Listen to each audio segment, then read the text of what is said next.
After I cleaned up the sawdust and stuff from the bungs, I've masked beneath the new top trim and on both sides of the gunnel here.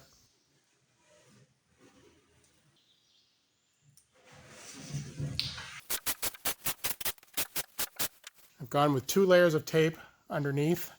The second one overlapped a little, and what this does is not only does it give me more tape, but this little ridge here where the second one overlaps acts as a stop for any drips that come down, so they won't tend to go past that and onto the paint. Varnish drips on paint aren't the absolute end of the world, but definitely best to be avoided, and you don't always catch them. The boat is substantially higher now by about 3 feet than it was before I put it on the trailer, and that's a great height for the gunnel, especially underneath. And it's okay for the size of this upper trim, but I can't see the top to mask or to varnish, so I'm going to have to set up some staging up here at the forward end of the boat. When I taped up the decks for painting, I found I couldn't seal this slot without using some of this edge to tape.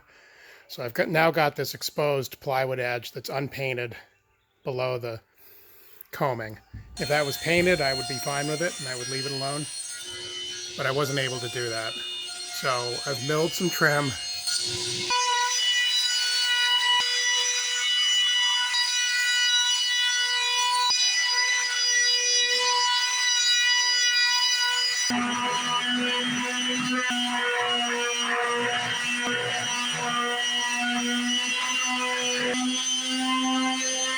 I milled up these 2 pine blanks. They're 12 feet long. I trimmed them to 1.25 inches in width, and then I've rounded off 4 corners because I'm actually going to cut these. I'm going to resaw these more or less down the middle to make 2 thinner pieces, and it's much easier to do all the shaping and sanding while they're full dimension like this.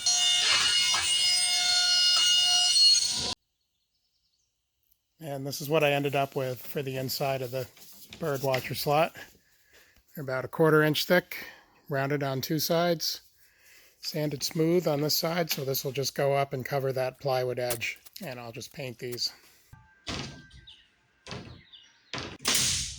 These are 3/4 inch stainless steel brads.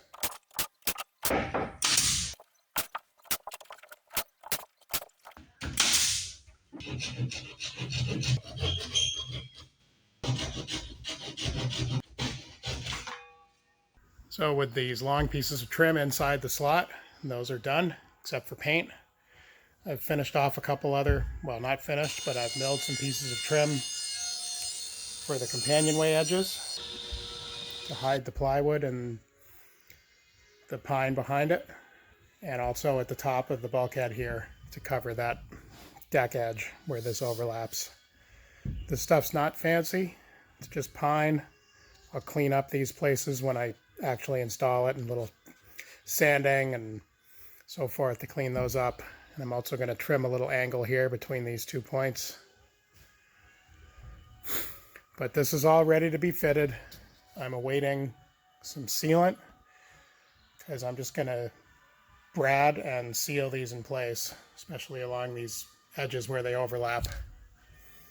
Just a little bit of Sikaflex, which I am awaiting on order.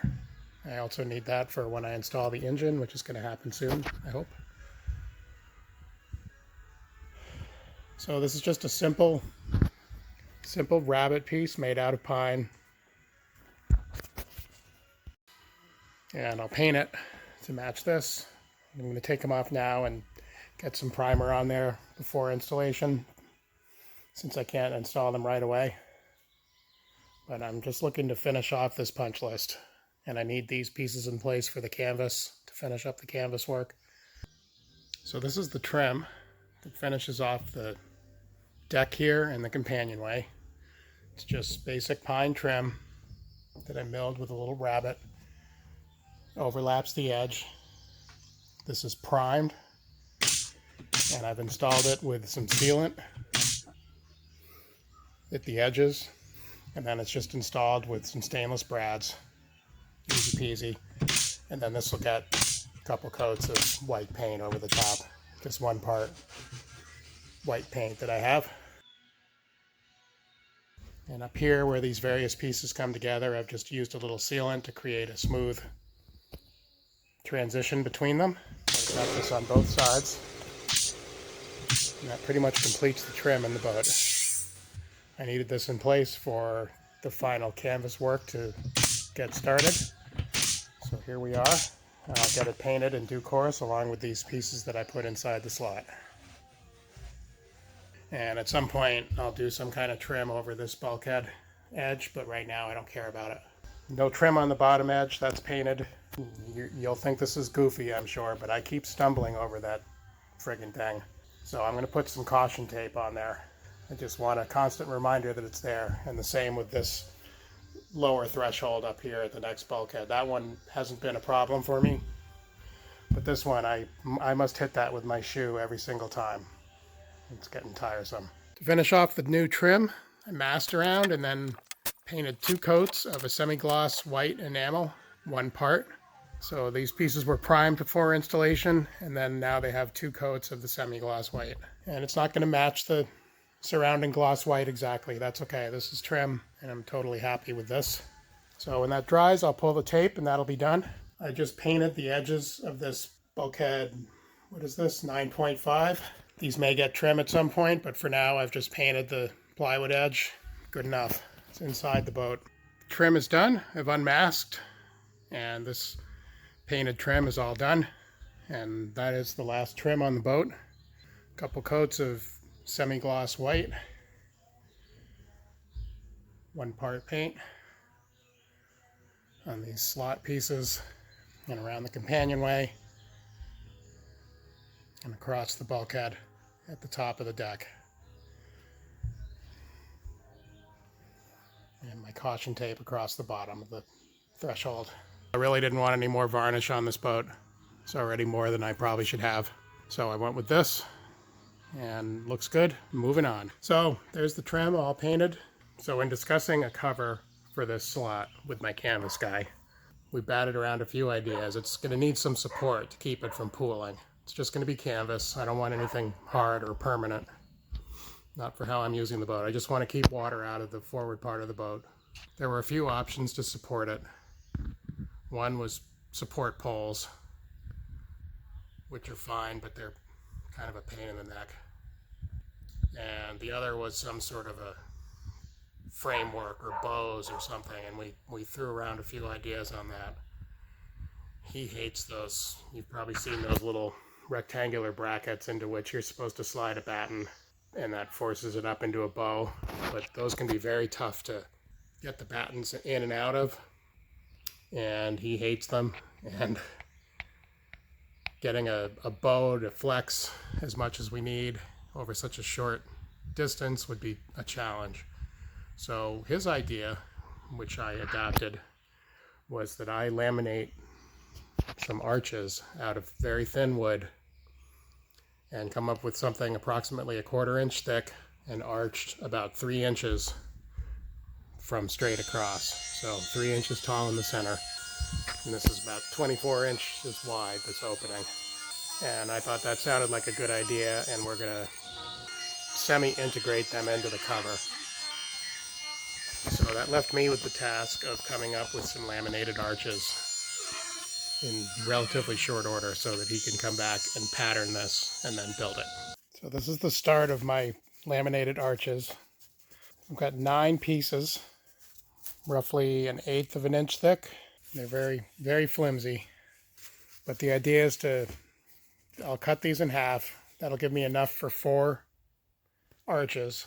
And the finished thickness of each one will be 1/4, 5/16, somewhere in there. I'm not sure exactly how thick these are. Can't really go any thinner than this. And I don't even know if these will work, but we're going to find out. I'll cut this in half. This is 8 feet. So if I cut it at 4 feet, that gives me 12 pieces, which is what I need for 3 laminations in each one. So the next step is to build a jig to glue these on, and we'll see what we can do.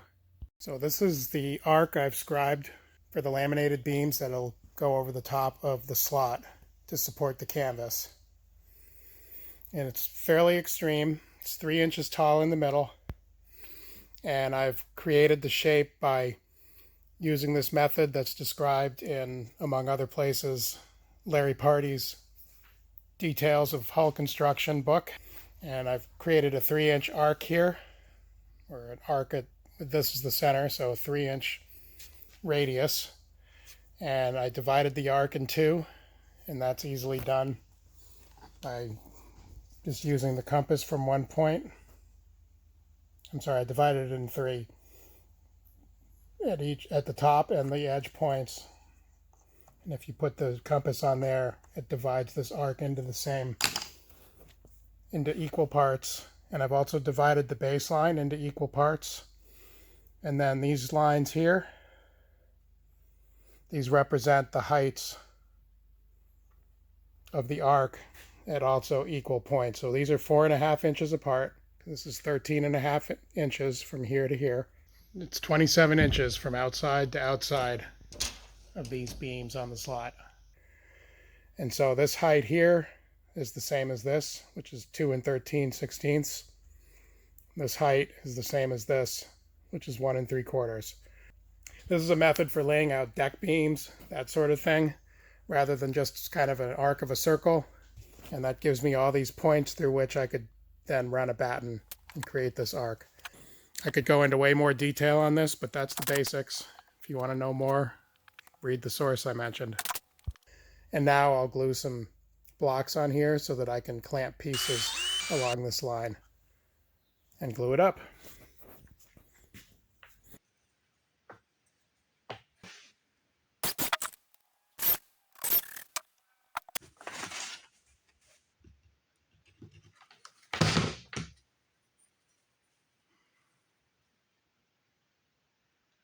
So this is my laminating jig for these little arches that I'm going to build. Basically as simple as it could possibly be. You can see my arc drawn on there. That's the shape that I'm going for. And this is a piece of scrap plywood. I screwed it to the bench, and I screwed little blocks underneath the line, below the line, and then I glued another piece on top so that they're high enough. So my pieces are 1.5 inches tall, and I'll clamp on these blocks.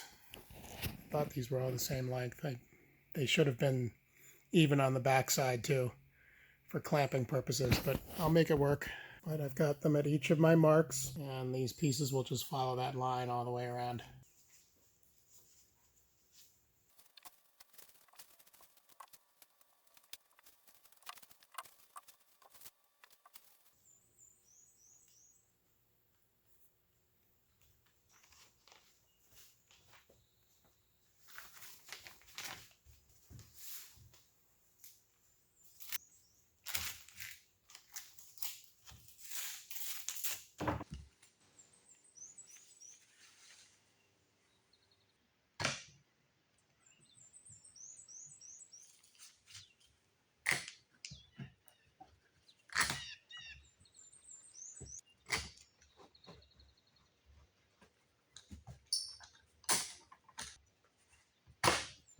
So here's my first beam lamination. Again, these are just to support my canvas going over the slot on the foredeck. There's 3 thin layers of pine clamped together with epoxy. It's all wrapped in plastic, which keeps it neat, and it's just clamped to my simple jig that I made. This idea scaled up will work for any curved beam, but these are very small, very easy to do, very easy to bend, and hopefully it works out. They'll need some cleanup when they come out. I've just clamped the ends where it goes past the jig a little bit, just to make sure that that glues up solidly all the way to the end. This line here is the absolute outside of the beam on each side. So 3 more of these to go. I only have 1 jig, so I can probably do 1 per day. It's the next morning, and my first laminated beam is sat overnight. So now it's time to unclamp this and do another one. So here's the first of my laminated beams for the canvas to cover the slot. This is overlong. I've marked roughly the edges and the center from the form that I made, so it won't be quite this high when it's on the boat. Plenty of flex in it now, but when these ends are notched in with a little bird's mouth, like a roof rafter, that'll hold these ends tight and the center won't be able to push down. This is how this is going to look up here at the boat. These lines are roughly at the edge of that combing, which is the way it's designed. So everything outside of that will get cut off once I figure out exactly where to cut it. Gives us a nice bow above the edges. And then my next step will be to form a piece of wood that fits in this area and notches over this a little bit on each side, so that when attached to the beam, it'll fit perfectly inside here and hold that in place. And my canvas guy is going to basically sew these in to the cover. So when we unroll the cover, these will just sort of notch right into place where they're supposed to be. So I'm going to make one of these solid ends removable with some screws so that this can be slid through a pocket. The other end will be glued. All it has to do is hold this from pushing out. So that's the concept. There's going to be 4 of these, one at the end here, one at or near the forward end, and then 2 evenly spaced in between there.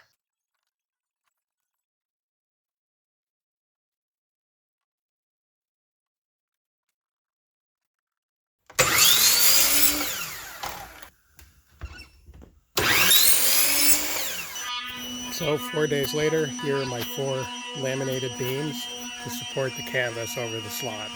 But these are all cut to length and sanded clean. They're not fancy. I'll go over them quickly with some hand sandpaper and ease all the edges once all is said and done. My next task is to build the little end supports with a little bird's mouth to fit over the edge and corner of the 2x4 combing, and that's going to be the next job. I tried cutting these out of 2x4s one at a time with a jigsaw. That was ridiculous. My wife said I should do it in 2 pieces, so she was right, as usual. And here's what we're looking like. So if I glue this together, then I can cut the 1.5-inch pieces, the 8 of them that I need, out of this long piece once the glue dries. So here we are. That'll work.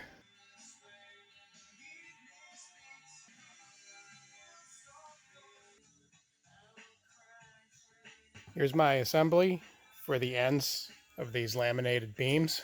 And I've glued this up out of 2 pieces. A piece with a couple angles cut on the table saw, and then a piece for the inside. But I've got this glued with waterproof yellow glue, wood glue, and we'll let this cure for a while. Making this out of a single piece proved overly fussy and next to impossible. So I followed my wife's suggestion and made it out of 2 pieces, which made all the difference. And then this long piece I will cut into 8 pieces to fit these. This is about 1.5 inches. So we'll get back to this as soon as that glue is dry enough.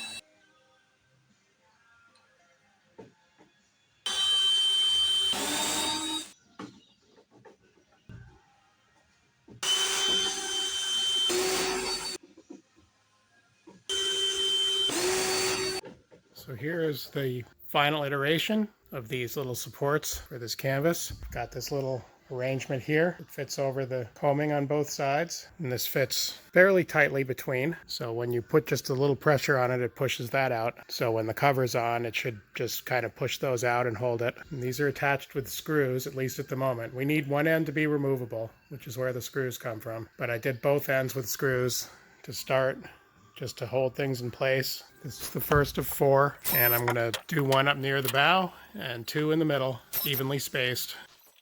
Here we are, 4 supports, 4 laminated beams, custom little bird's mouth ends on them. 1, 2, 3, 4. So these all need to be trimmed a little bit. I've made some marks, clean up the sanding a little bit, and probably epoxy coat. And now we should be ready to template, to pattern this piece of canvas that'll cover this slot as well as the companionway. Several hours worth of time overall, create these things. There you have it. I sealed these with some spray varnish on all sides. I put some little tape over the screws so we don't fill the screws up with varnish, just so they have some kind of sealing protection on them. Didn't go crazy with it. These are not fancy. I just want them to be effective. They're going to be in a pocket in the cover. They're never going to be seen, but a little bit of protection from the elements is worthwhile. So I have a few coats of spray varnish on here, and that's going to do it. My final solution on these little dog steps and possibly occasional people steps that I built into the side of the cockpit. I just put on a 2-inch wide strip of quite aggressive non-skid tape. It's got a texture about like a asphalt roof shingle. It's very rough, you wouldn't want to kneel on it. That seemed the easiest thing to do there. I could have painted a thing, but this is more effective and it's quick and easy. Getting ready to install these ports in the near future. So before I did that, I went around with some unthickened epoxy and coated the exposed plywood inside these cut openings.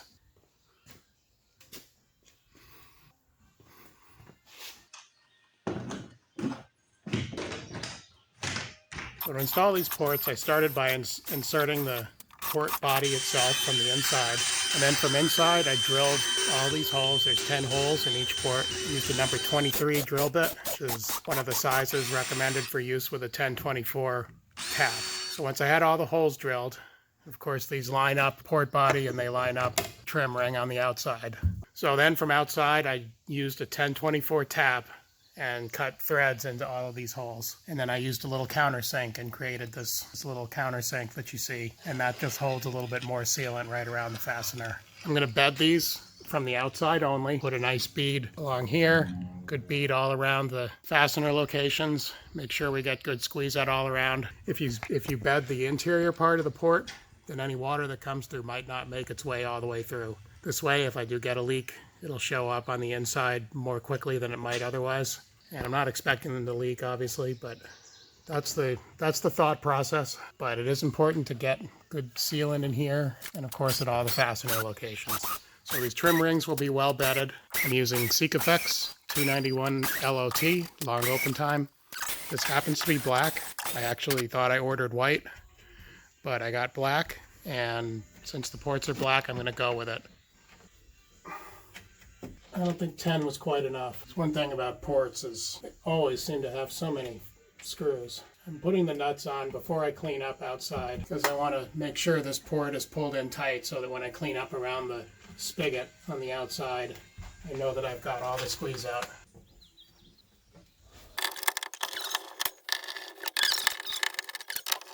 So let's install one of these and see how it goes. The idea is I'll seal the outside, I'll bed the trim ring, and install my number 10 stainless steel screws from the outside. Since they're in tapped holes, it'll pull the trim ring in tightly. And then from the inside, I can put nuts and washers on and pull that port body as tightly as it needs to go.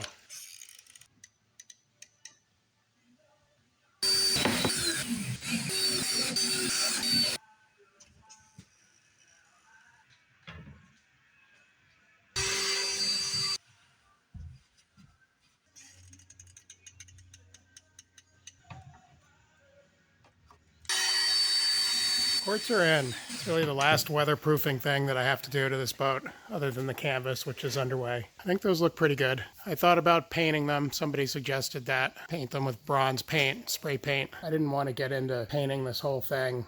Just was sounding fussy. So I'm happy with how they look, and I'm sure they'll be just fine for what I do with this boat. Spigots are inside the gunnel. The gunnel is the part of the boat that sticks out the furthest, as it should. So these should avoid damage from routine use. Anyway, glad to have them in. Whether these are solid gold or bronze or plastic, installation is basically the same. And generally speaking, I'm happy with the look. They're a little black, a little big, but beggars can't be choosers, and I'm pretty pleased. I installed this forward access port in the little locker underneath the anchor well, very bow of the boat. That is installed with sealant and screws. Good to go. I didn't film it because it's a tough place to get an anchor. Here at the aft bulkhead, I installed these 2 access hatches, for which I'd cut the openings earlier. These are installed with number 10 machine screws and sealant. One on the left here on the starboard side of the boat is an older one that I had on hand. The other one on the port side to your right is a new one that I bought to match.